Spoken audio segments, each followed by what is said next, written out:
అగ్రపీఠం, don Bosco పుణ్యక్షేత్రం, బండ్లగూడ జాగీర్, దివ్యవాణి TV.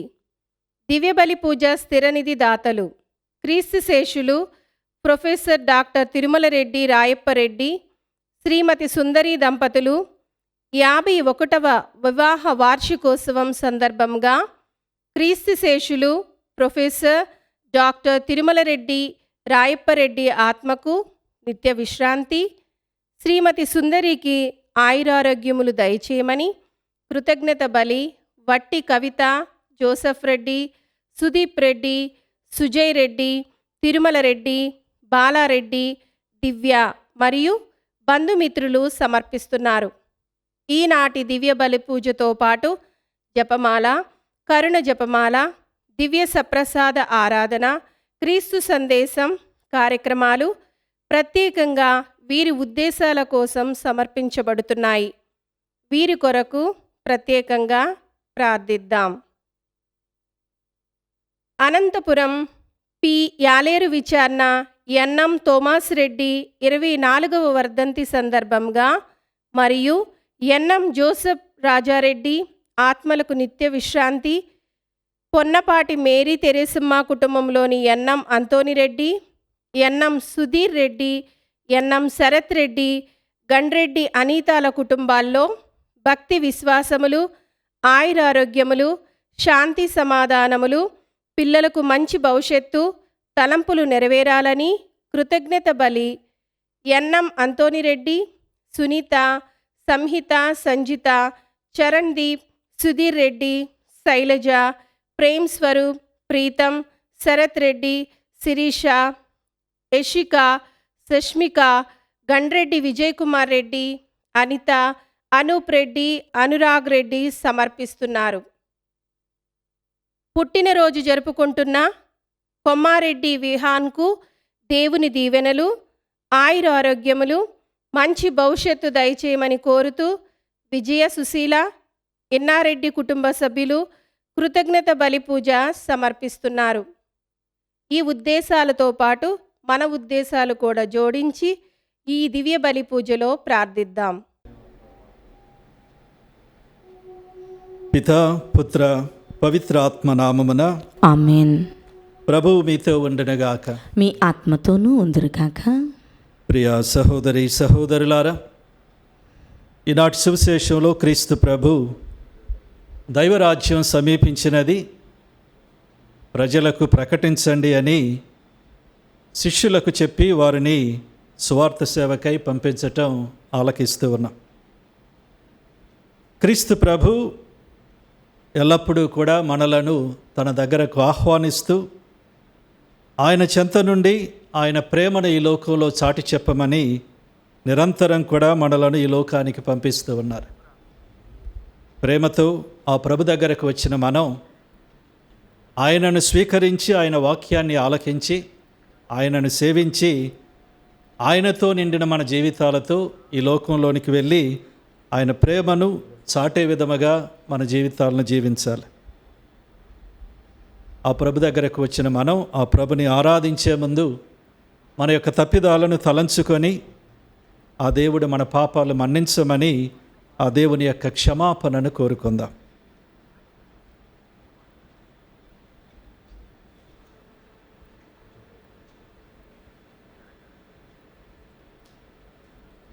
సర్వశక్తి గల సర్వేశ్వరుని చెంతను సహోదరి సహోదరులారా, మీ చెంతను నా పాపములను ఒప్పుకొనుచున్నాను.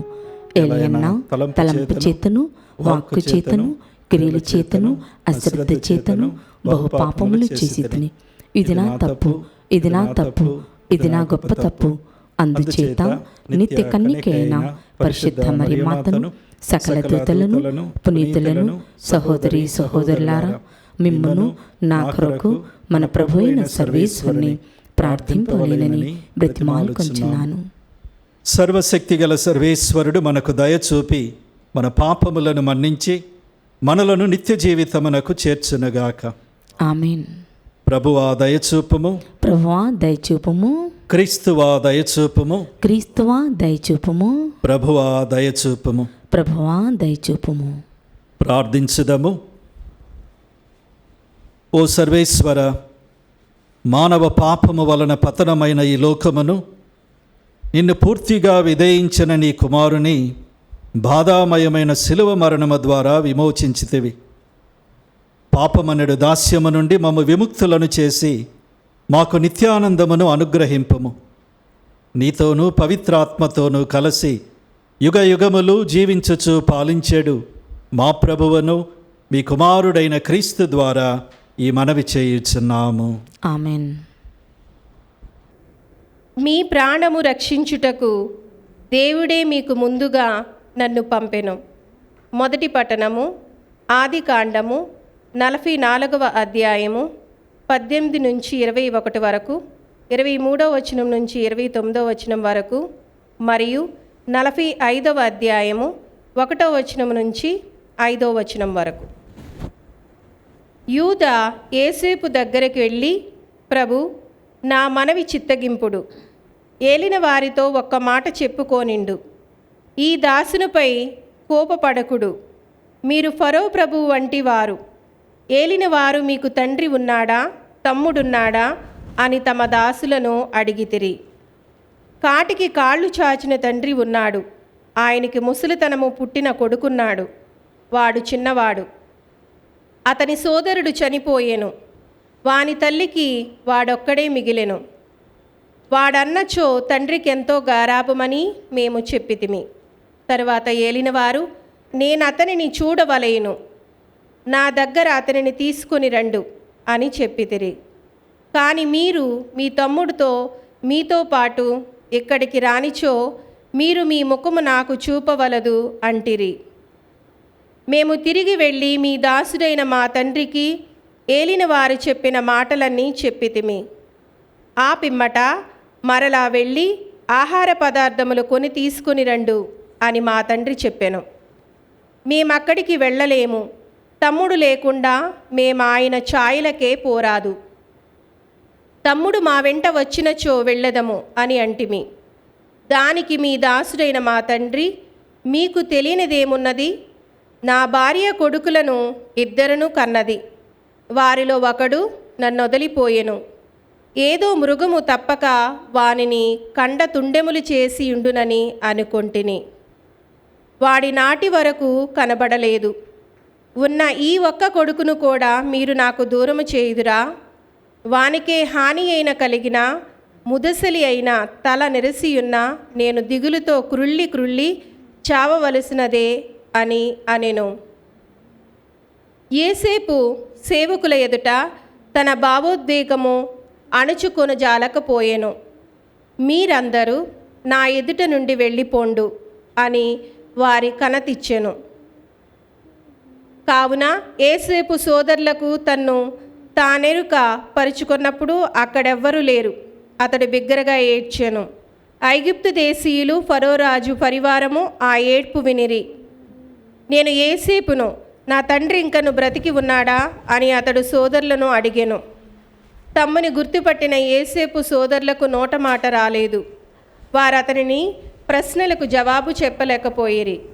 అంతటా యేసేపు సోదరులను దగ్గరకు రండు అనగా వారు అతని చెంతకు వచ్చిరి.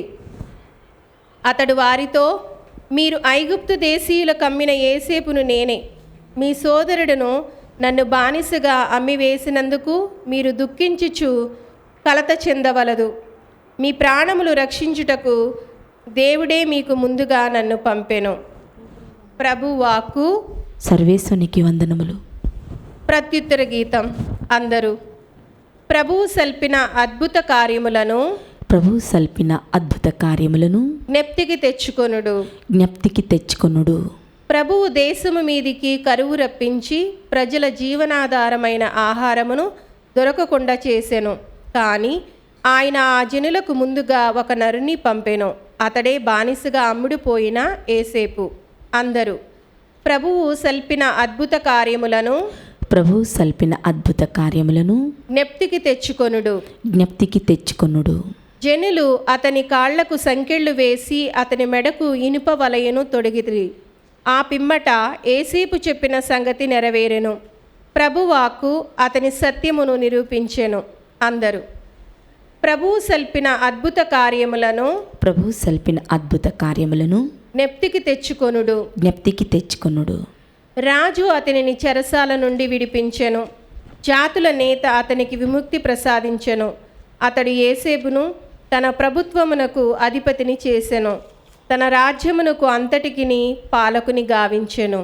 అందరూ ప్రభువు సల్పిన అద్భుత కార్యములను ప్రభు సల్పిన అద్భుత కార్యములను నెప్తికి తెచ్చుకొనుడు. జ్ఞప్తికి తెచ్చుకొనుడు.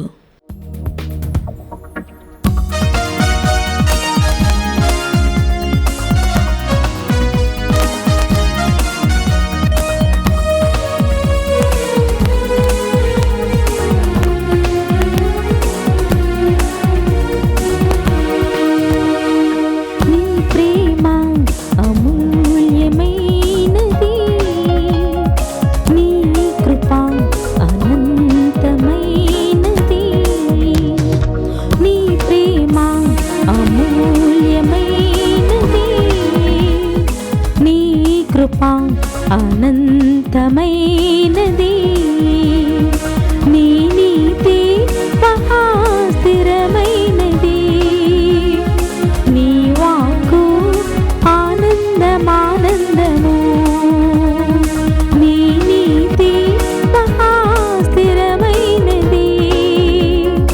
నీ వాక్కు ఆనందమానందము. హల్లెలూయా హల్లెలూయా హల్లెలూయా హల్లెలూయా హల్లెలూయా హల్లెలూయా హల్లెలూయా హల్లెలూయా.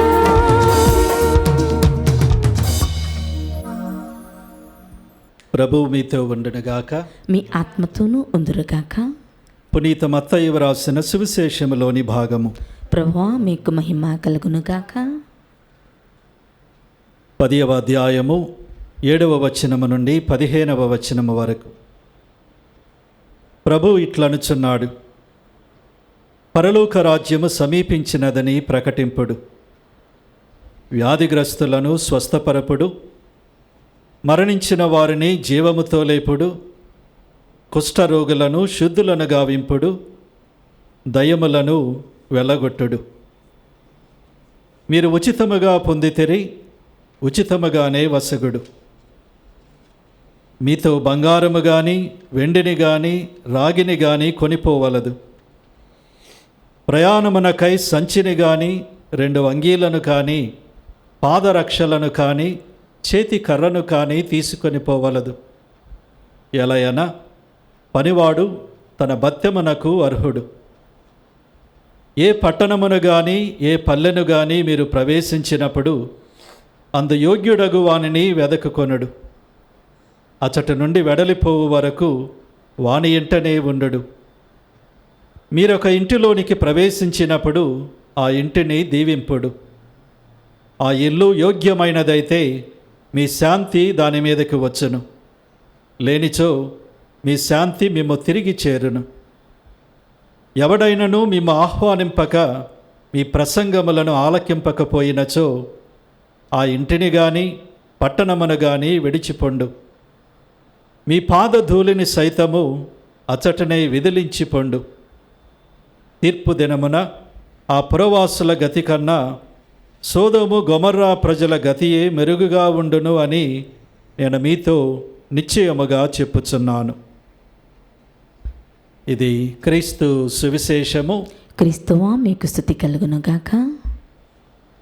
క్రీస్తునాథుని యందు ప్రియ సహోదరి సహోదరులారా,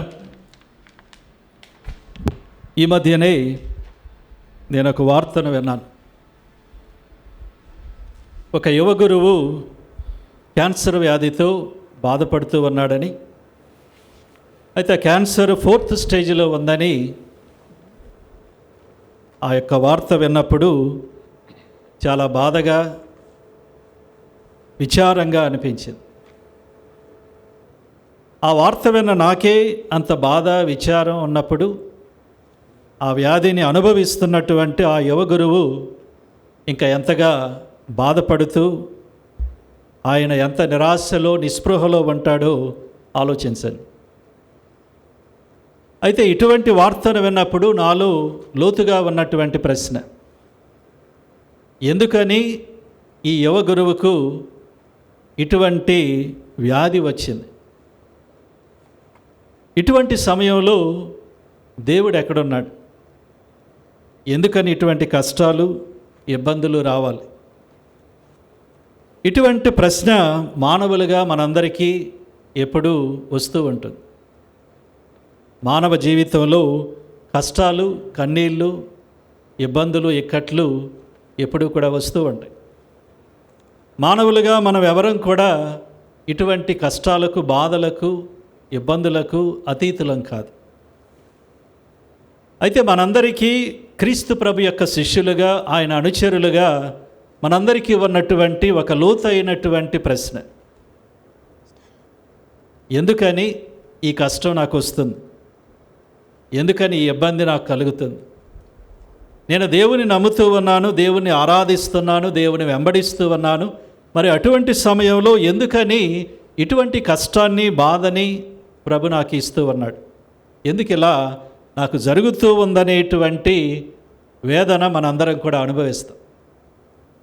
అటువంటి జటిలమైన ప్రశ్నకు ఈనాటి దైవ గ్రంథ పఠనాలు ఒకలాంటి సమాధానాన్ని ఇస్తున్నాయి. ఈరోజు మొదటి పట్టణాన్ని ఆదికాండం నుంచి మనం చదివాం.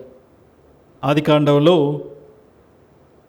యోదా అతని సోదరులు యోహాను దగ్గరకు, యోసేపు దగ్గరకు వాళ్ళందరూ కూడా రావటం చూస్తున్నాం. తమ యొక్క తమ్ముడైనటువంటి యోసేపు దగ్గరకు ఈజిప్టులో వాళ్ళు వచ్చినప్పుడు అక్కడ ఆహారాన్ని వాళ్ళు సమకూర్చుకునే ప్రయత్నాన్ని చేసినప్పుడు యోసేపు తెలుసుకున్నటువంటి సత్యం ఏమిటంటే వాళ్ళు తన యొక్క సొంత అన్నదమ్ములు అని. అటువంటి అన్నదమ్ములు వీళ్ళని తెలుసుకున్నప్పుడు వీళ్ళే చాలా కాలం క్రితం తనను ఒక బానిసగా పరాయి దేశులకు అమ్మివేశారు అన్న విషయాన్ని తను గమనించాడు. అదే విషయాన్ని తన యొక్క సహోదరులతో కూడా చెప్పాడు. అయితే ఆ విషయాన్ని సహోదరులు గమనించినప్పుడు, ఈయనే తమ సోదరుడైనటువంటి యోసేపు అని తెలుసుకున్నప్పుడు వాళ్ళందరూ కూడా చాలా భయపడ్డారు. ఏం చేస్తాడో అని వాళ్ళు గాబరా పడ్డారు. అయితే యోసేపు మాత్రం తన సహోదరులతో చెప్పినటువంటి మాట, మీ ప్రాణములను రక్షించుటకు దేవుడే మీకు ముందుగా నన్ను పంపెను. తను బానిసగా తన యొక్క సహోదరుల చేత అమ్మివేయబడ్డాడు. అది జరిగినప్పుడు తనకు చాలా బాధ వేసి ఉంటుంది. ఎందుకని నన్ను నా సహోదరులే అమ్మివేశారు? ఎందుకు నాకు ఇలా జరిగింది? ఏ తప్పు చేయని నాకు ఎందుకు ఇలా నా సహోదరులు చేశారు అనే జటిలమైన ప్రశ్న యోసేపు కూడా ఆ సమయంలో అడిగి ఉంటాడు. కానీ ఈ క్షణంలో అప్పుడు జరిగినటువంటి ఆ యొక్క కష్టం, ఆ ఇబ్బంది దేవుని యొక్క ప్రణాళికతో అది జరిగిందని, దేవుడు ఒక ప్రణాళికతో, ఒక ఉద్దేశంతో ఈ విధంగా తను బానిసగా అమ్మివేయబడి ఈ రోజున తన సహోదరులకు సహాయం చేసి వారి జీవితాన్ని రక్షించే విధముగా దేవుడు నడిపించాడని యోసేపు గారు తెలుసుకుంటూ ఉన్నాడు. అందుకే ఆ యొక్క మాటనే మళ్ళీ తిరిగి ఆయన చెప్తున్నాడు. మళ్ళీ 7వ వచనంలో కూడా మనం చూస్తూ ఉన్నాం, మేము అందరినీ ప్రాణములతో కాపాడుటకు మీ బిడ్డలను శేష ప్రజలుగా భూమిపై నిలుపుటకు దేవుడే మీకు ముందుగా నన్ను పంపెను. నన్ను ఇక్కడకు పంపినది దేవుడే కానీ మీరు కాదు. కనుక నన్ను బానిసగా మీరు అమ్మివేసి ఆ ఐగుప్తుకు పంపించింది మీరు కాదు, ఇది చేసింది మీరు కాదు, దేవుడే దీన్ని చేశాడు. ఎందుకంటే దేవుని యొక్క ప్రణాళికలో ఆయనకు ఒక ఉద్దేశం ఉంది. ఇదిగో ఈ రోజున మిమ్మల్ని కాపాడటానికి, మీ యొక్క కుటుంబాన్ని నేను రక్షించటానికే దేవుడు ఆ రోజున నన్ను బానిసగా ఐగుప్తుకు పంపించాడని యోసేపు చెప్తూ ఉన్నాడు. మన జీవితంలో కూడా కష్టాలు, బాధలు, ఇబ్బందులు మనకు వచ్చినప్పుడు అవి ఎందుకని జరుగుతున్నాయి అనేది మనకు అర్థం కాదు. ఎందుకు నాకు ఈ జబ్బు వచ్చింది, ఎందుకు నాకు ఈ కష్టం వచ్చింది, ఎందుకు నాకు ఈ ఉద్యోగం పోయింది, ఎందుకని నాకే ఇటువంటి నిరాశ నిస్పృహ వస్తుంది, నా జీవితం ఎందుకు ఇలా అవుతుంది అనేటువంటి ప్రశ్న మనకు ఉంటుంది. అయితే మనందరం కూడా యోసేపు గారిలాగా గమనించవలసిన విషయం, మన జీవితంలో వచ్చే ప్రతి సమస్యకు దేవుడు ఒక ఉద్దేశాన్ని పెట్టాడు. మన జీవితంలో జరిగే ప్రతిదీ కూడా దేవుని యొక్క ప్రణాళిక ప్రకారమే జరుగుతూ ఉంది. ప్రతిదానికి కూడా దేవునికి ఒక ఉద్దేశం అనేది తప్పకుండా తన ప్రణాళికలో ఉంది. ప్రభుని నమ్మేవారిగా మన జీవితంలో జరిగేటువంటి ఇబ్బందులు, ఇక్కట్లు, కష్టాలు, కన్నీళ్ళు, వీటికి దేవుడు ఉద్దేశించినటువంటి ప్రణాళిక ఏమిటి అని తెలుసుకోవటంలోనే విశ్వాసం యొక్క ఆంతర్యం దాగి ఉంది. అమెరికా దేశంలో ఒక నల్ల జాతీయుడైనటువంటి టెన్నిస్ ప్లేయరు ఆర్థర్ ఆష్ అనేటువంటి ఒక క్రీడాకారుడు ఉన్నాడు. ఈ క్రీడాకారుడు చాలా పెద్దదైనటువంటి Wimbledon, US open, Australian open, ఈ 3 పెద్ద టోర్నమెంటుల్లో కూడా కప్పు గెలిచినవాడు. ఆ గెలిచినటువంటి మొట్టమొదటి నల్ల జాతీయుడు. అయితే ఈయన 1983 సంవత్సరంలో ఆయనకు ఒక ఆపరేషన్ జరిగినప్పుడు ఆయనకి ఎక్కించినటువంటి రక్తం వలన, వేరే వాళ్ళ రక్తం తనకు ఎక్కించటం వలన తనకు ఎయిడ్స్ వ్యాధి వచ్చింది. అయితే ఆ ఎయిడ్స్ వ్యాధితో ఈ యొక్క క్రీడాకారుడు బాధపడుతూ ఉన్నాడని తెలుసుకున్నప్పుడు ప్రపంచ నలుమూలలా ఉన్నటువంటి ఆయన యొక్క ఫ్యాన్స్లో ఒక ఆయన ఇలా రాశాడు, ఎందుకని నీకే ఇలా జరుగుతుంది, ఎందుకని దేవుడు నీకే ఇది చేస్తున్నాడు అనేటువంటి ప్రశ్నను ఉత్తరంలో రాయటం జరిగింది. అయితే దానికి జవాబుగా ఈ క్రీడాకారుడు ఆ యొక్క తన యొక్క ఫ్యాన్కి రాసినటువంటి జవాబు, ప్రపంచంలో ఎన్నో లక్షల మంది టెన్నిస్ ఆడే ప్రయత్నాన్ని చేస్తున్నారు. వాళ్ళల్లో కొంతమంది ఆ టెన్నిస్ నేర్చుకునేటువంటి దానిలో ముందుకు వెళ్తారు. వాళ్ళల్లో ఒక 50,000 మంది ప్రొఫెషనల్ టెన్నిస్లోనికి ప్రవేశిస్తారు. వాళ్ళల్లో ఒక 50 మంది వింబుల్డన్ టోర్నమెంట్కి వస్తారు. ఈ 50 మందిలో 2 మాత్రమే ఫైనల్స్కి వస్తారు. ఆ 2లో ఒక్కడు మాత్రమే ఫైనల్స్లో గెలుస్తాడు. నేను ఆ లక్షల మందిలో ముందుకు వచ్చి ఆ 50,000 మందిలో ప్రొఫెషనల్ అయ్యి ఈ యొక్క టోర్నమెంట్కి వచ్చిన వారిలో ఒకడినై, 50 మందిలో ఒకడినై, చిట్ట చివరికి కప్పు గెలిచింది నేనే అయినప్పుడు దేవుణ్ణి ఎంతమందిలో నేనే ఎందుకని చెప్పి అడగలేదు. ఈరోజు నేను ఈ భయంకరమైన వ్యాధితో బాధపడేటప్పుడు కూడా ఎంతమందిలో నేనే ఎందుకు బాధపడుతున్నాను, ఈ జబ్బు నాకే వచ్చిందని ఇప్పుడు కూడా నేను దేవుణ్ణి అడగనని చాలా విశ్వాసంతో ఆయన చెప్పాడు. పునీత్ అగస్తిన్ గారు అంటాడు, ప్రపంచంలో దేవునికి పాపము చేయనటువంటి కుమారుడు ఉన్నాడు, కానీ కష్టాలు భరించని కుమారులు ఎవరు కూడా లేరని. కష్టాలనేవి మానవ జీవితానికి సహజమైన. కష్టాలు, బాధలు భరించకుండా మనుషులుగా మనం ఎవరం కూడా జీవించం. యోసేపు గారిలాగా మనం కూడా మన జీవితాల్లో వచ్చే కష్టాలలో, బాధలలో, ఇబ్బందులలో దాగి ఉన్నటువంటి పరమ రహస్యాన్ని, దాగి ఉన్నటువంటి విశ్వాస సత్యాన్ని దేవుడు మన కోసం ఆ కష్టంలో ఉద్దేశించినటువంటి తన యొక్క ప్రత్యేకమైనటువంటి ప్రణాళికను మనం గమనించినట్లయితే మన జీవితంలో మనం ఎదుర్కొనేటువంటి కష్టాలలో, బాధలలో నిరాశ నిస్పృహలకు గురి కాకుండా, దేవుని యందు నమ్మకాన్ని కోల్పోనకుండా, దేవుడు ఏదో ప్రణాళికతో నన్ను దీని ద్వారా నడిపిస్తున్నాడని తెలుసుకొని ముందుకు ధైర్యముగా, విశ్వాసంతో, దేవుని యందు నమ్మకంతో మనం ముందుకు వెళ్ళేటువంటి ప్రయత్నాన్ని చేస్తాం.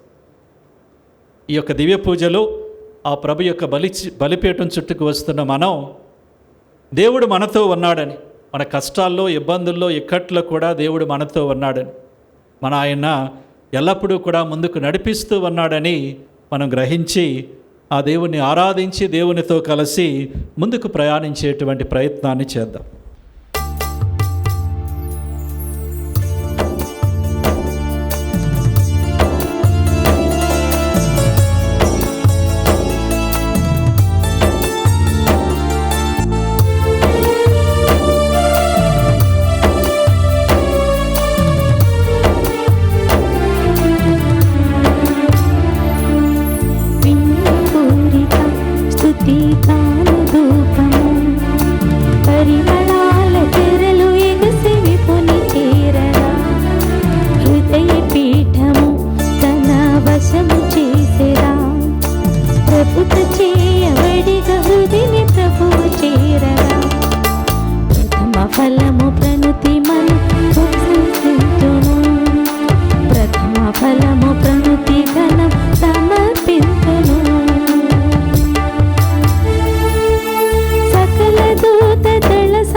సహోదరి సహోదరులారా, నేనను మీరును అర్పించుచున్న ఈ బలి సర్వశక్తి గల పిత అయిన సర్వేశ్వరునికి అంగీకారమగునట్లా ప్రార్థింపము.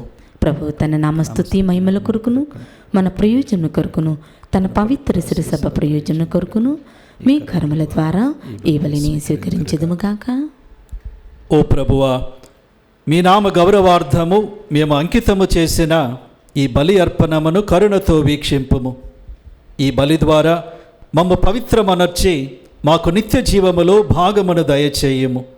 మా ప్రభువైన క్రీస్తు ద్వారా ఈ మనవి చేయుచున్నాము. ఆమేన్. ప్రభువు మీతో ఉండునుగాక. మీ ఆత్మతోనూ ఉందురుగాక. మీ మనస్సులను ఉన్నతమునకు త్రిప్పుము. ప్రభు వైపు త్రిప్పి ఉన్నాము. మన దేవుడైన ప్రభువునకు కృతజ్ఞత తెలుపుదము. కృతజ్ఞత తెలుపుట యుక్తము న్యాయము. ప్రభువైన దేవ, పావన పిత, సర్వశక్తి గల నిత్య సర్వేశ్వర, మేము ఎల్లప్పుడూ ఎచ్చోటను నీకు కృతజ్ఞత వందనములు చెల్లించుట యుక్తము, న్యాయము, ధర్మము, రక్షణదాయకము. నీ వాక్కును నీ ప్రియతమ కుమారుడైన క్రీస్తు ద్వారా సమస్తమును సృజించితివి. ఆ వాక్కును విమోచకునిగాను రక్షకునిగాను మాకు దయచేసితివి. ఆ వాక్కు పవిత్రాత్మ ద్వారా శరీరధారి అయి కన్య మరియమ్మ నుండి జన్మించెను. అతడు నీ చిత్తమును నెరవేర్చుచు నీ కొరకు పరిశుద్ధ ప్రజలను సంపాదించుటకు తన చేతులను చాచి శిలువపై శ్రమలు అనుభవించెను. మృత్యుబంధములను త్రెంచి ఉత్థానము కలదని ప్రకటించెను. కావున సకల దూతలతో పునీతులతో ఏకమై మేము నిరతము నీ వైభవమును స్తుతించుట ఎట్లనగా, దళాధిపతి అయిన సర్వేశ్వరుడు పవిత్రుడు పవిత్రుడు పవిత్రుడు, పరలోకమును భూలోకమును మీ మహిమతో నిండి ఉన్నవి. మహోన్నతమున హోసానా. ప్రభు నామమున వేయించి వారు ధన్యులు. మహోన్నతమున హోసానా. ఓ ప్రభువా, నీవు నిక్కముగా పవిత్రుడవు, సర్వ పవిత్రతకు ఊటయు నీవే. కనుక నీ పవిత్ర ఆత్మ ద్వారా ఈ కానుకలను పరిశుద్ధపరచ బ్రతిమాలు కొనుచున్నాము. ఈ విధమున ఇవి మా కొరకు మీ కుమారుడగు యేసుక్రీస్తు శరీర రక్తములు అగునుగాక. అతడు శిలువ శ్రమలకు తనను తాను ఇష్టపూర్తిగా అప్పగించుకొనినప్పుడు అప్పమునందుకొని మీకు కృతజ్ఞతా వందనములు చెప్పి స్తుతించి త్రుంచి శిష్యులకిచ్చుచు ఇట్లనెను, మీరందరూ దీనిని తీసుకొని భుజింపుడు. ఏలయనా, ఇది మీ కొరకు అప్పగింపబడనున్న నా శరీరము.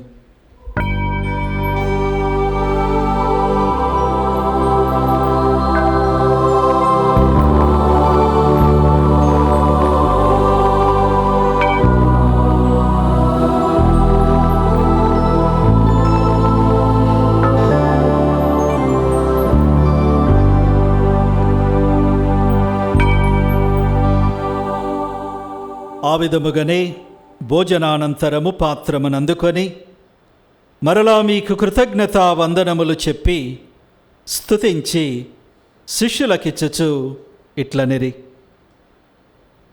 మీరందరూ దీనిని తీసుకొని దీని నుండి పానము చేయుడు. ఎలయనా, ఇది నూతన నిత్య నిబంధన యొక్క నా రక్తపు పాత్రము. ఇది మీ కొరకును అనేకుల కొరకును పాప పరిహారమునకై ధారవోయబడును. దీనిని నా జ్ఞాపకార్థము చేయుడు.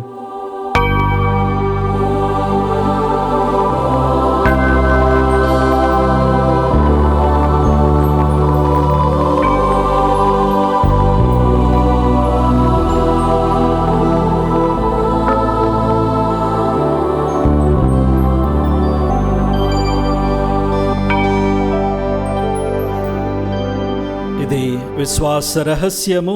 ప్రభా, మేము మీ మరణమును ప్రకటించదుము, మీ ఉత్థానమును చాటెదము. మీరు మరలా వచ్చే వరకు మేము వేచి ఉందుము. కనుక తండ్రి, క్రీస్తు మరణమును ఉత్థానమును స్మరించుచు జీవితమసగు ఈ అప్పమును రక్షణ పాత్రమును మీకు సమర్పించుచున్నాము. మీ సముఖమున నిలచి మీకు పరిచర్య చేయుటకు మమ్ము పాత్రులనుగా చేసినందుకు మీకు వందనములు చెప్పుచున్నాము. క్రీస్తు శరీర రక్తములందు పాలివారమగు మమ్ము పవిత్రాత్మ ద్వారా ఐక్యపరచమని బ్రతిమాలుకొనుచున్నాము. ఓ ప్రభువా, ప్రపంచమంతటను వ్యాపించి ఉన్న మీ శ్రీ సభను జ్ఞాపకముంచుకొనుడు. మా లియో జగద్గురువును, అంతోని పీఠాధిపతులను, గురువులందరితో పాటు మమ్మును మీ ప్రేమయందు పరిపూర్ణులను చేయుడు. ఉత్థానమగుదమగు నమ్మికతో చనిపోయిన మా సహోదరి సహోదరులను, మీ ప్రేమయందు ఈ లోకమును వీడిన వారందరినీ స్మరింపుడు. వారిని మీ దివ్య ప్రకాశములోనికి చేర్చుకొనుడు. మా అందరిపై దయచూపి దేవుని కన్యతల్లియగు మరియమాతతోను, ఆమె భర్తయగు పునీత యోసేపుతోను, పునీత అపోస్తులతోను, ఆది నుండి మీకు సేవ చేసిన పుణ్యాత్మలందరితోనూ మాకు నిత్య జీవితములో భాగమును దయచేయుడు. అప్పుడు వారితో కలిసి మేము మీ కుమారుడగు యేసుక్రీస్తు ద్వారా మేము స్తుతించి మహిమపరచుదము. క్రీస్తు ద్వారా, క్రీస్తుతో, క్రీస్తునందు సర్వశక్తిగల పితయైన సర్వేశ్వర పవిత్ర ఆత్మతో ఏకమయ్యుండు మీకు యుగ యుగములు గౌరవ మహిమలు కలుగునుగాక. ఆమేన్.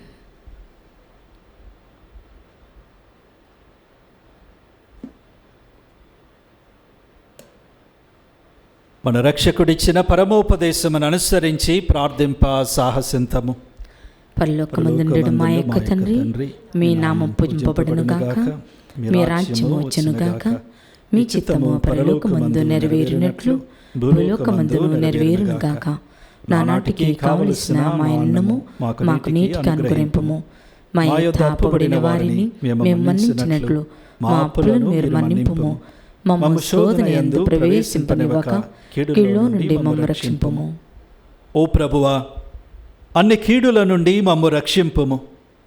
మా ఈ రోజులలో మాకు శాంతిని ప్రసాదింపుము. నీ దయానుగ్రహము వలన పాపము నుండి మమ్ము విముక్తులను చేసి ఎట్టి కలతలకు గురి కాకుండానట్లు చేయుము. మేము మోక్షానందమును మా రక్షకుడైన యేసుక్రీస్తు ఆగమమును నిరీక్షించుచుందము. ఏలయన్నా, నిరంతరము మీదే రాజ్యము, మీదే అధికారము, మీదే మహిమ. శాంతిని మీకు ఇచ్చుచున్నాను, నా శాంతిని మీకు వసగుచున్నాను అని మీ అపోస్తులతో పలికిన ప్రభు అయిన యేసువా, మా పాపములను లెక్కింపక మీ శ్రీసభ విశ్వాసమును వీక్షింపుము. మీ చిత్త ప్రకారము మీ సభకు శాంతిని, ఐక్యమును అనుగ్రహింపుము. యుగ యుగములు జీవించుచు పరిపాలించు ప్రభువా. ఆమేన్. ప్రభుని యొక్క శాంతి ఎల్లప్పుడూ మీతో ఉండునుగాక. మీ ఆత్మతోనూ ఉందరుగాక. ఒకరికొకరు సమాధానము తెలుపుకొందము. సర్వేశ్వరుని గొర్రెపిల్ల, లోక పాపములను పరిహరించు ప్రభువా, మాకు దయచూపుము. సర్వేశ్వరుని గొర్రెపిల్ల, లోక పాపములను పరిహరించు ప్రభువా, మాకు దయచూపుము. సర్వేశ్వరుని గొర్రెపిల్ల, లోక పాపములను పరిహరించు ప్రభువా, మాకు శాంతిని దయచేయము.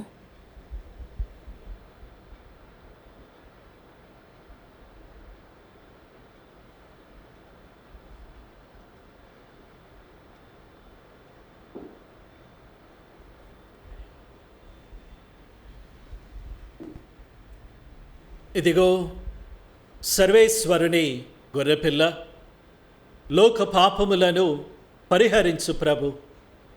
ఆ ప్రభు యొక్క విందుకు పిలువబడిన వారు ధన్యులు. ప్రభువా, మీరు నా ఇంట ప్రవేశించుటకు నేను పాత్రురాలను కాను, కానీ మీరు ఒక్క మాట పలికినా నా ఆత్మ స్వస్థత పొందును.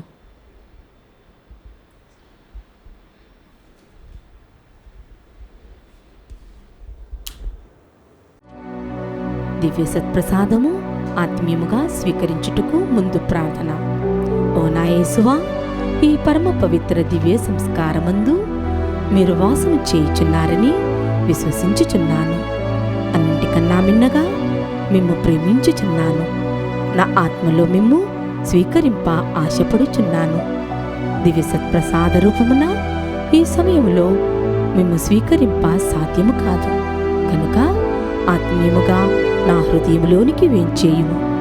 ఈ క్షణం మీరు నా యందు ఉన్నట్లుగా మిమ్ము కౌగిలించుకొనుచున్నాను. నన్ను మీలో ఐక్యపరచుము. మీ నుండి నన్ను ఎన్నటికీ ఎడబాయకుండునట్లు చేయమని వేడు.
పునీత ఇన్యాసి వారు చేసిన జపము.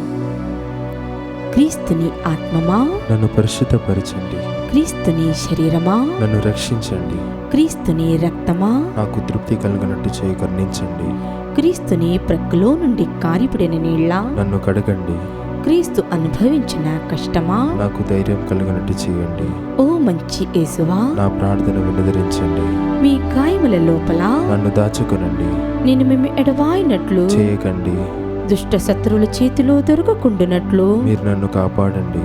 నా మరణ సమయమందు మీరు నన్ను పిలుచుకొనండి. నన్ను మీ సన్నిధికి రాచేయండి. అప్పుడు మీ పునీతులతో కూడా ముగింపు లేని కాలము నేను మిమ్ము స్తుతింతునుగాక. ఆమేన్. ప్రార్థించుదము. ఓ ప్రభువా, నీ మహాప్రసాదితములైన గొప్ప వరములతో నింపబడిన మేము దీనతతో నిన్ను ప్రార్థించుచున్నాము. నీ కరుణను బట్టి నీ నుండి రక్షణ బహుమతిని పొందుదుముగాక. నీకు కృతజ్ఞులమై నిరవధికముగా నిన్ను స్తుతింతుముగాక. మా ప్రభు అయిన క్రీస్తు ద్వారా ఈ మనవి చేయుచున్నాము. ఆమేన్. ప్రభువు మీతో ఉండడుగాక. మీ ఆత్మతోనూ ఉందరుగాక. సర్వశక్తిగల సర్వేశ్వరుడు పితా, పుత్ర, పవిత్రాత్మ మనలను దీవించి కాచి కాపాడుదురుగాక. ఆమేన్. సమాధానముతో వెళ్ళి క్రీస్తు ప్రేమలో జీవించండి. సర్వేశ్వరునికి వందనములు.